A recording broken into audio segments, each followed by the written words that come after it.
बिस्मिल्लाहिर्रहमानिर्रहीम। अस्सलाम वालेकुम dear students, I hope you all will be fine. आज हम बेटा एक्सरसाइज 1.4 का क्वेश्चन नंबर 3 सॉल्व करने जा रहे हैं। इसमें हमारे पास अब क्या वैल्यू है, if S is equal to -2 -1 0 and 1 और टी की वैल्यू हमारे पास क्या है -4 -1 1 एंड 3 और जो u की वैल्यू हमारे पास क्या है 0 +-1 +-2 +-3 एंड सो ऑन। और आपने वेरीफाई अब क्या करना है, s intersection into T intersection u is equal to in bracket s intersection t close bracket intersection u। तो सबसे पहले हम लेफ्ट हैंड साइड को सॉल्व करेंगे, s intersection into T intersection u। अब आप क्या करेंगे, सबसे पहले हम ब्रैकेट को सॉल्व करेंगे, टी इंटरसेक्शन यू। तो हमारे पास टी की जो वैल्यू है वो हमने राइट कर ली, इंटरसेक्शन किया और जो यू की वैल्यू है वो राइट कर ली। अब इंटरसेक्शन का रूल ये होता है कि हमारे पास जो कॉमन वैल्यू होती है हमने वो राइट करनी होती है। ठीक है, इसमें हमारे पास अब कॉमन क्या है -4। अब आगे अगर चलते जाएँ तो यहाँ पर हमारे पास जो है वो प्लस माइनस की वैल्यू है, तो -4 भी उसमें इंक्लूड है। तो -4 जो है ये हमारे पास कॉमन हो गया। इस तरह ही -1 और ये प्लस का भी 1 है, माइनस का भी 1 है, तो -1 कॉमन हो गया। अब ये प्लस का 1 भी है तो यहाँ पे 1 राइट हो गया और ये 3 प्लस का भी है तो यहाँ पे 3 हमने राइट कर लिया। इसके अलावा हमारे पास कोई भी कॉमन वैल्यू नहीं आएगी। अब हमने क्या करना है, ये जो आंसर है इसको इंटरसेक्शन कर देना है किससे, एस के साथ। एस की वैल्यू हमने जो है वो राइट की, तो इंटरसेक्शन आंसर हमारे पास -4 -1 1 एंड 3 आया। अब हम जब इन दोनों में से देखेंगे कौन सी कॉमन वैल्यू है, तो -2 यहाँ तो है, इसमें ने इस सेट में नहीं है तो ये हमारे पास कॉमन नहीं है। -1 इस ग्रुप में भी है, इस सेट में भी है, तो ये हम जो है ये हमारे पास कॉमन आएगा। इसी तरह हमारे पास जो है 0 दोनों ग्रुप सेट्स में नहीं है तो इसमें है, इस सेट में मौजूद नहीं है, तो ये हमारे पास। अब हमारे पास जो इसमें से कॉमन वैल्यू आएगी वो क्या आएगी, -1 एंड 1, क्योंकि ये हमारे पास 1 वैल्यू है तो यहाँ भी हमारे पास 1 वैल्यू है, तो ये हमारे पास 1 कॉमन आ गया। अब ये हमारे पास लेफ्ट हैंड साइड सॉल्व होगी। अब हमारे पास क्या आएगी, राइट हैंड साइड को सॉल्व करेंगे। Right hand side is equal to into S intersection T intersection U. सबसे पहले हम क्या ब्रैकेट को सॉल्व करेंगे, S intersection T is equal to, अब एस की वैल्यू, एस सेट की वैल्यू राइट कर ली, इंटरसेक्ट किससे किया, टी की वैल्यू, टी सेट की वैल्यू राइट कर ली। अब हम क्या करेंगे, इसमें से देखते हैं कि हमारे पास कॉमन क्या है। ये इसमें हमारे पास कॉमन क्या है, -1 की वैल्यू और 1 की वैल्यू। इसके अलावा हमारे पास कोई भी एलिमेंट कॉमन नहीं है। तो हम क्या करेंगे, अब इस ये जो आंसर है इसको इंटरसेक्ट किससे कर देंगे, u की वैल्यू से। तो u सेट की हमारे पास वैल्यू है वो हमने सब राइट कर दी। अब इसमें हमारे पास जो कॉमन वैल्यू आ रही है वो क्या आ रही है, -1। ये -1 इस सेट में भी मौजूद है, ये प्लस का 1 और ये माइनस का 1 है, तो माइनस का 1 जो है हमारे पास कॉमन आ गया। इसी तरह ये जो 1 है, अब ये प्लस का 1 भी था तो ये हमारे पास 1 कॉमन आ गया। तो अब हमारे पास इसका आंसर -1 और 1 आया है। अब आप ये देखें कि लेफ्ट हैंड साइड का आंसर भी यही था और राइट हैंड साइड का आंसर यही है, तो ये प्रूव हो गया कि लेफ्ट हैंड साइड जो है वो राइट हैंड साइड के इक्वल है। ठीक है जी बेटा, अब हमारे पास जो है ये प्रूव हो गया। अब इस 3 क्वेश्चन का सेकंड पार्ट जो है वो यूनियन का है, वो आपने खुद करना है। और आपने अब जो है वो क्वेश्चन नंबर 4 एंड 5 वो भी आपने एज अ होमवर्क करना है। ये आपकी रिवीजन है तो बेहतर है कि आप इसके टेस्ट दें। जो भी आपको पढ़ाए अल्लाह पाक आपके इल्म में इजाफ़ा फरमाए। इंशाल्लाह ये आप कर लेंगे। फ़ी अमान अल्लाह। Bismillahirrahmanirrahim. Assalamu alaikum dear students. I hope you all are fine. Previous lecture में हमने क्वेश्चन नंबर 5 किया था। उम्मीद है आप लोगों ने उसे याद किया होगा और अपने मॉनिटर को सुनाया भी होगा। आज हमने क्वेश्चन नंबर 6 करना है। So first of all manage your notebooks like that. Write date here, day here. Unit number 5 topic is question answers. Question number 6 is how can we preserve water. पानी को प्रिजर्व करने का, महफूज करने के क्या प्रोसेस है, कैसे हम उसे महफूज कर सकते हैं। And the answer is we can preserve water by number 1 turning off the tap when not required. पानी ज़रूरत जब ना हो तो पानी की टैप्स को बंद रखें। हम लोग अक्सर ऐसे करते हैं कि when we use bathroom, toilets और अदर थिंग्स, हम लोग पानी का बहुत ज़्यादा गैर ज़रूरी इस्तेमाल करते हैं, जिसकी वजह से पानी की कमी हो सकती है या बहुत ज़्यादा, यानी जो कि डेंजरस होगी हमारे लिए। इसलिए कोशिश करनी चाहिए कि जब भी हम कोई पानी इस्तेमाल कर रहे हो तो उसको कम से कम इस्तेमाल करें, ज़रूरत से ज़्यादा उसका गैर ज़रूरी इस्तेमाल ना करें, ताकि हमें मुश्किलात का सामना ना करना पड़े। Second is washing fruits vegetable in a bowl. जो वेजिटेबल्स और फ्रूट्स होते हैं हमारे घर जब आते हैं तो हम उनको सबसे पहले क्या करते हैं, धोते हैं, उनको अच्छे से साफ करें ताकि हमें मुश्किलात का सामना ना करना पड़े। Second is washing fruits vegetable in a bowl. जो वेजिटेबल्स और फ्रूट्स होते हैं हमारे घर जब आते हैं तो हम उनको सबसे पहले क्या करते हैं, धोते हैं, उनको अच्छे से साफ़ करते हैं, फिर उन्हें इस्तेमाल करते हैं। तो उनको धोने का सबसे अच्छा तरीका ये होता है कि उन्हें बाउल में डाल के उसमें पानी से उन्हें धोया जाए। इससे पानी की भी बचत होती है, पानी को भी बचाया जाता है और अपने फ्रूट्स को भी अच्छे तरीके से हम धो सकते हैं। Third is only use washing machine with a full load. जब वॉशिंग मशीन में जैसे आप लोगों को पता है पानी डलता है, साथ सर्फ डलता है, और तब वॉशिंग मशीन इधर ये बताया गया है कि वॉशिंग मशीन तब लगाएं जब आपको ज़्यादा यानी कि वॉश करनी हो चीज़ें, तब आप वॉशिंग मशीन यूज़ करें। उसका लोड कंप्लीट हो तो यूज़ करें, ना कि थोड़ा सा काम है, थोड़े से कपड़े हैं फ़र्ज़ किया, उनको धोने के लिए हम वॉशिंग मशीन लगा लेते हैं, तो इससे भी क्या होता है, पानी ज़ाया होता है। फोर्थ है watering the log in the morning और इन द इवनिंग। लॉन को पानी दिन में सिर्फ एक मरतबा दें, या तो मॉर्निंग में दें या इवनिंग में दें, शाम को दें या दिन में दें, क्योंकि जितना ज़्यादा पानी देते हैं हमें एक से ज़्यादा बार पानी नहीं देना चाहिए प्लांट्स को, क्योंकि उनको जितना रिक्वायर्ड होता है वो उसमें से एब्जॉर्ब कर लेते हैं और बाकी पानी क्या होता है, बाकी पानी अंडरग्राउंड चला जाता है। तो एक बार जो पानी दिया जाता है वो बहुत ज़्यादा होता है उनके लिए, वो बहुत होता है उनके लिए, इसलिए उनको बार बार पानी नहीं देना चाहिए, इससे वो जल सकते हैं, इससे वो यानी कि ख़राब हो सकते हैं।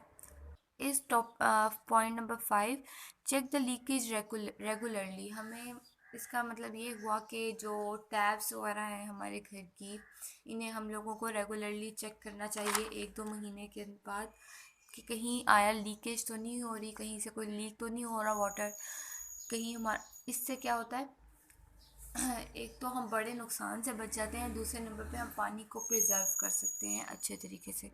Avoiding washing under running water. बहते हुए पानी में चीज़ें धोने से, साफ़ करने से अवॉइड करें। बहते हुए पानी से मुराद लेक्स और कनाल का वाटर नहीं है कि नहर का पानी हो गया या दूसरा पानी हो गया। बहते हुए पानी से यहाँ मुराद हम लोग का टैप वाटर है, जिसको हम लोग मोस्टली खुला छोड़ के, अक्सर लोग ऐसे होते हैं कि करते हैं कि वो टैप को ओपन कर देते हैं और नीचे कोई ना कोई चीज़ धोने लग जाते हैं। ये एक प्रॉपर वे नहीं होता चीज़ साफ़ करने का या चीज़ को धोने का। तो इसको प्रॉपर वे से अगर हम लोग इस्तेमाल करें तो वो हमारे लिए ईजी साबित होता है, अच्छा साबित होता है बनिस्बत के इस तरह तो है। ये थे आपके 6 पॉइंट्स क्वेश्चन नंबर 6 के। अब हम क्वेश्चन नंबर 7 करेंगे। Describe the few methods to clean water. पानी साफ करने के कुछ मेथड्स बताएं। Water can be clean by using the following methods. पानी को इन तरीक़ाकार की मदद से साफ़ किया जाता है। नंबर 1 इज़ फिल्ट्रेशन की मदद से। सेकंड इज़ बॉइलिंग की मदद से। थर्ड इज़ क्लोरीनेशन की मदद से। यूजिंग पोटाश एल्यूम फटकड़ी की मदद से। डिस्टिलेशन की मदद से। फिल्टरेशन में हम क्या करते हैं, पानी में से इनसॉल्युबल पार्टिकल जो से होते हैं उनको रिमूव करते हैं with the help of filter paper. Boiling में हम लोग बॉईल करते हैं पानी को, यानी कि पानी को 100 डिग्री सेंटीग्रेड तक हीट करते हैं ताकि उसमें से एक्सेस जर्म्स वगैरह जो से हैं वो मर जाएं और वो ख़त्म हो जाए उसमें से।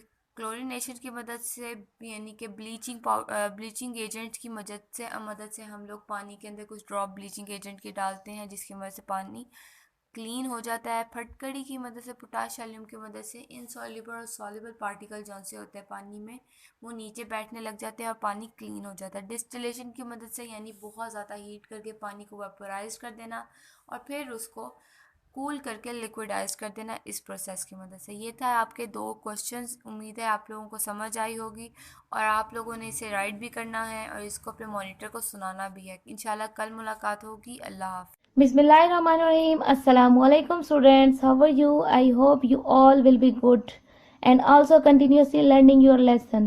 So, 7th class, we are going to start our English lecture. Today's our topic is present indefinite. Yesterday we read about present indefinite indefinite tense. इसके अलावा मैंने आपको tenses के बारे में बताया था कि tenses कितने टाइप के होते हैं, ठीक है, present, past and future. और उसके अलावा हमने present indefinite tense के बारे में पढ़ा था और उसके simple sentences को हमने इंग्लिश में ट्रांसलेट करने का तरीका भी पढ़ा था. आज हम पढ़ेंगे टाइप्स ऑफ सेंटेंसेस. पहले मैं आप लोगों को बता दूं कि टाइप्स ऑफ सेंटेंसेस की कितनी टाइप्स होती हैं. Simple, negative and interrogative. हम टेंसेस में ये 3 तरह के सेंटेंसेस पढ़ेंगे.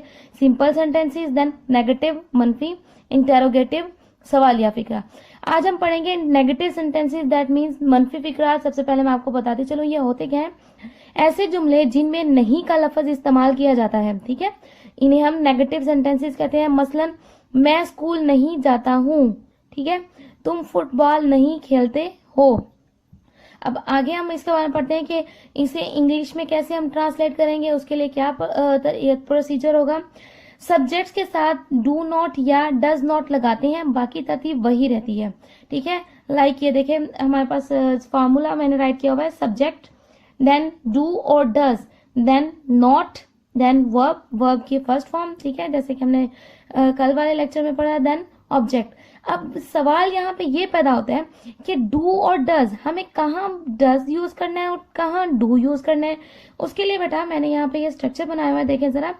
ही, शी, इट या किसी भी सिंगुलर नाउन के साथ हम डज नॉट यूज करेंगे.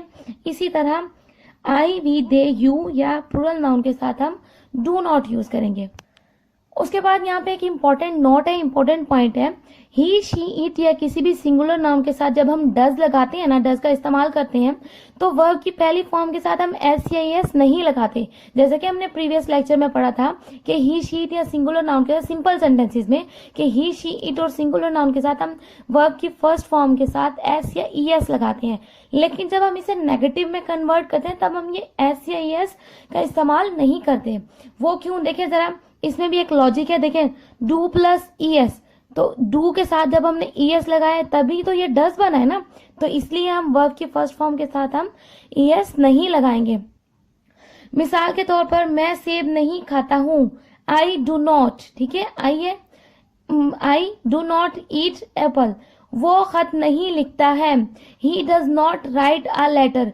Now you can see I not use writes, ठीक है, हमने यहाँ पे राइट्स यूज नहीं किया क्योंकि यहाँ पे हमने डज वर्ड यूज कर लिया है.